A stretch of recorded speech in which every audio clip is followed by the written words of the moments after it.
Hi, welcome to another episode of Being a Coach. I'm your host, Jeremiah Hicks, along with Orlando Carrillo.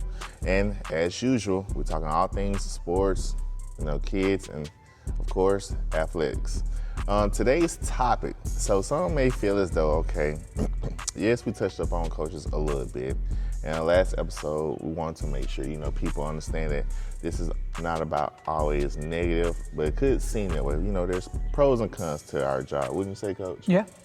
And one of the main things is, we've harped on parents, we've harped on what we expect from athletes, but also today's episode, we're gonna harp on what we expect from coaches. So today's topic is coaches. Are coaches coaching, or are they just holding a title? And even with the title along this episode, Coach Carrillo, what comes to mind to you? It just comes to mind that we hold our athletes accountable, yet sometimes we don't hold our counterparts accountable. Students notice right away, athletes notice right away who is invested and who isn't. Coaching isn't what fits our schedule. We fit our schedule into coaching. Whatever time we have available, we give to our families. But a lot of times it comes where things weren't planned, and we have to do it, and it needs to be done. And the more we show our athletes that we are apt to move quickly and do things for them, the more they are to do for us, and understand why we hold them at such high levels of accountability. I totally agree.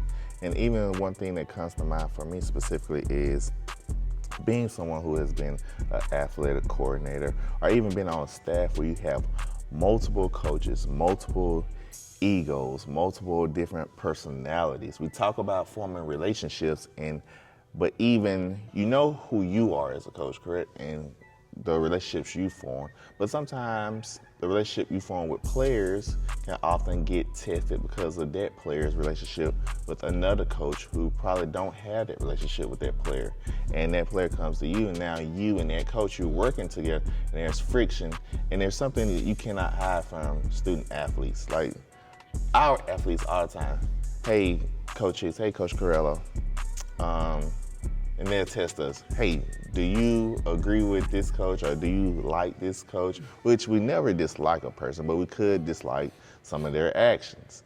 And even being on a middle school level or high school level, whereas one thing to consider, and I'm thinking about as well as I speak about this, do you think there's a difference as well in personality with those coaches who only coach one sport compared to coaches who coach multiple sports? Yes, because those that coach multiple sports tend to see those athletes constantly, tend to build that relationship constantly, versus those that just do one sport where their time is limited with that athlete, and that's the snippet of what they get of who that person is. And yet we get to see the ups and downs of the athlete through multiple sports, through multiple competitions, through adversity of classrooms, grades, home life. We get to see it all. And I guess that's the reason why we have a lot of the athletes come up to us and ask us those kind of questions, because we are constantly in their life. Yeah. That we don't shy away from their life, whether it's on the court, on the field, on the pitch, or even watching them play for somebody else, where they're like, hey, coach, I'm gonna play so-and-so at this location. Can you come watch me play? I have nothing to do with it, but they want me there to see them play. Because a lot of times we're the only, we could be the only adult in their life, their only parent figure in their life. And that's exactly true, because even me personally, going through high school, I had a coach who he only coached one sport, but even him coaching that one sport, he would come to my games in another sport and just support. And like for me personally, single parent mom wasn't always there for me to be able to support and cheer. She had to cheer from a distance. But just to see that person who I look up to, who's there, that can mean a lot to any student athlete. But also when I think about that subject of those coaches who coach one sport is, sometimes those coaches, that's the only thing that they care about. They don't care about their athletes outside their sport or even their success in the sport. It's like, hey, I have you for this one sport. This is what I'm coaching. This is all I care about. And unfortunately, it sucks because if those athletes play multiple sports with those coaches, you have to be able to communicate and understand and know how to share. And a lot of times, we tell our players, wherever, if you play football, volleyball, like you gotta stay in that sport until that season's over. Then you move to the next sport, which would be basketball. So you have to make sure that that season is properly over with. And sometimes kids get a little antsy and they wanna dibble and dabble. But then even with communication amongst coaches, where one coach, you can have a conversation and agree, hey, we're gonna share athletes. And when it comes down to it, no, we're not. Like, I want this kid doing this time. Like, yeah, this kid just finished volleyball, this kid just finished football and it's basketball season, but yeah, I still need them for one last little thing. Like, and sometimes you have to let them know, like, no, coach, it doesn't work like that, because we agreed on sharing athletes, but not only to benefit you, it's to benefit both programs. And unfortunately, it puts our athletes in a weird position because they're looking at it as, I love both sports and I have respect for both coaches. Now, athletes will be honest and tell you, okay, I have more love for this coach here, so if this coach asks me to go, I'm gonna go. And just putting the student athlete in a weird space, in a weird situation, don't you think? Yeah, because I think that sports life, athletics life in a school is just like a family life. They tend to do more for the person they trust more. They tend to do more for the one that they quote unquote like more. All right. And so, but I guess for us, we build those kind of relationships where we have those conversations constantly with these kids. They know our personalities. So for example, you and me, I'm a little bit more harder. I come in more harsh. You come in more joking around. But they understand it. It's a balance they understand.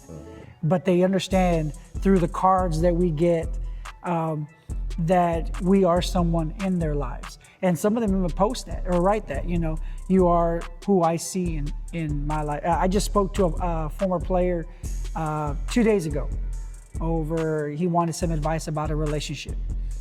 And he's like, Coach, I see you like my dad. Can you give me advice like if you were my dad? Be honest with me? And it's those kind of relationships that we form with our athletes that we see that I believe that people who coach multiple sports have those kind of relationships with their kids versus those with the one sport, because their time is limited. They only do that sport from whatever month it is to whatever month it ends at. And then that's it. They don't see them around. They don't see them. They see them in school, right? Because we have to be teachers in order to coach. But they don't see them in their lives. They don't see them in the classrooms. I mean, think about who do they call when there's a problem? Right. Who do they text when there's a problem? Right. Whether a student's having it with a teacher and they want us to talk to them about their grades and they send us an email, or if there's a situation in the classroom where they might be being disrespectful to a teacher, that teacher wants us to handle it. And but again, it's because they understand the relationship we have built, the culture that we try to build with our athletes. Exactly, because those relationships mean a whole lot. Like even you mentioned that, remind me of a time I was coaching at this high school, and it was really my first year there. And I formed a relationship quickly with this student, and things had got crazy. And like, this student was about to get into a fight.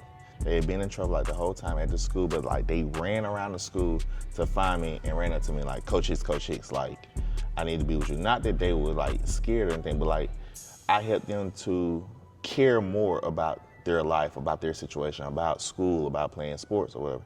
And even the campus police officer came up to me like, hey, Coach, like, if they get into anything else, like, I'm gonna send them to you, because that means a whole lot for them to come out and see you and seek out you and your help, when in the past, even for me to have a simple conversation with them, I had to put them in handcuffs. And man, for me personally, like, that just blew my mind. And like, I understood, my purpose and my calling. But then also as coaches, as you mentioned, our time with families and stuff. And sometimes if you have a family, like, you have to bring your family around the team so the team can see, because they don't have that sense of family at home. So to see your family and knowing that, hey, this is a responsible person taking care of their responsibilities at home and their responsibilities here, which is a job. They don't have to be here for me, but they're here and they even brought their family. And sometimes as coaches, like, that's the biggest frustration as well, because whether coaching, you have coaches who coach and you have coaches who just want the title. They want, I guess it comes with some type of like respect, but everyone knows coaching comes with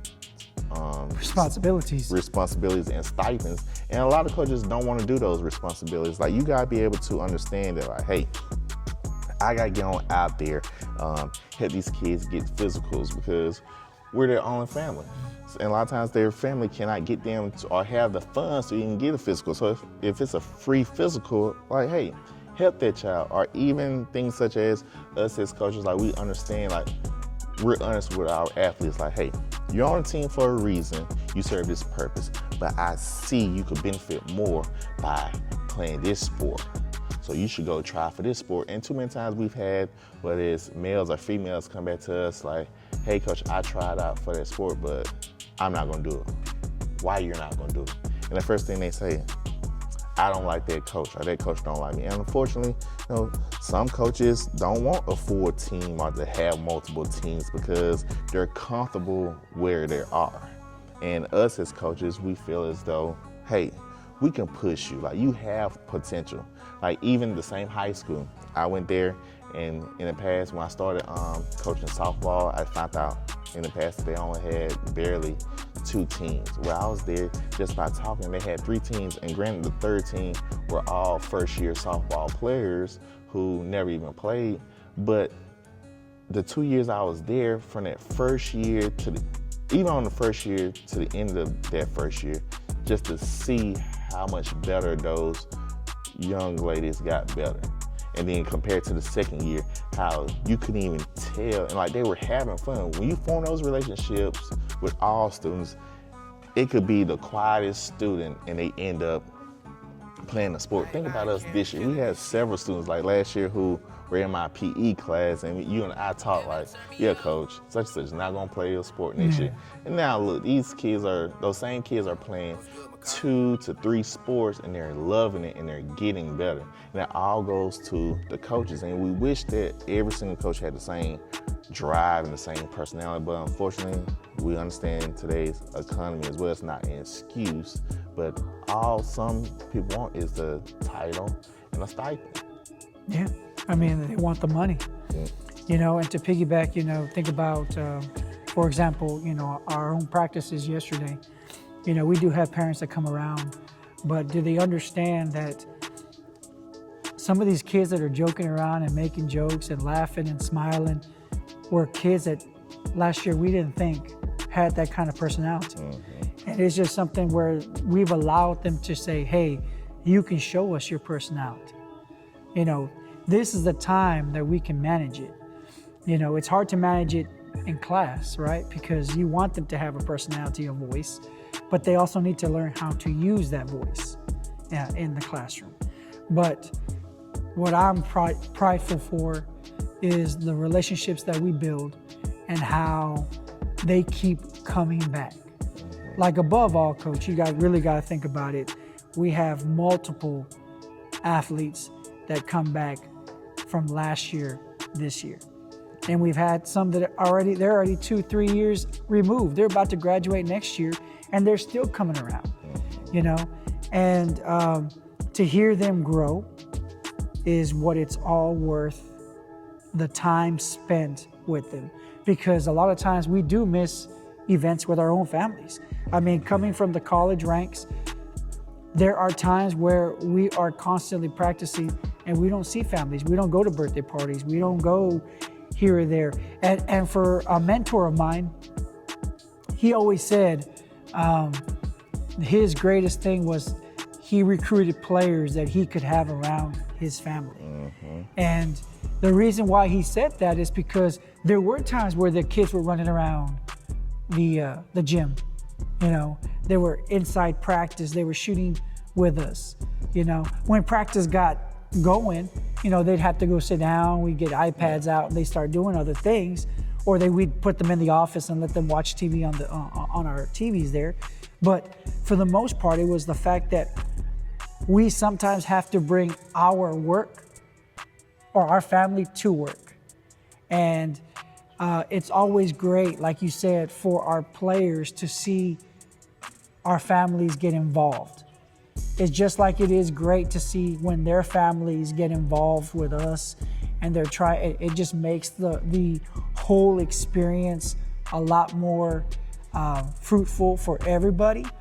It's the same thing with us when we bring our families to the party as well.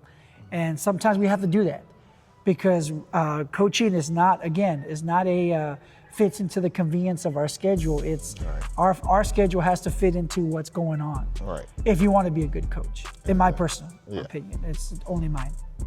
And I feel as though that's a good segue to end this episode. So my message to you all would be, first and foremost, to the coaches.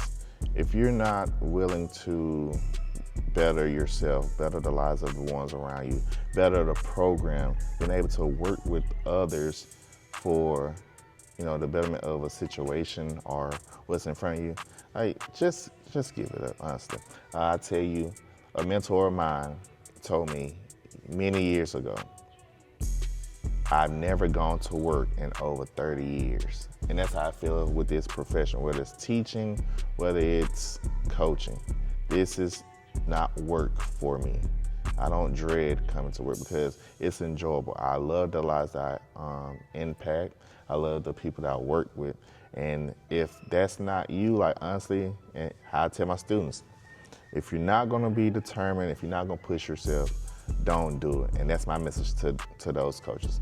Those coaches who are actually coaching, who are there for their families, who are there for their student athletes, who are pushing themselves, hey, keep going, you got this. But those who are out there who only want the stipend, like, hey, let's be honest, the stipend by itself is not worth the stress that comes with it. So why put that strain on yourself and also handicap someone else?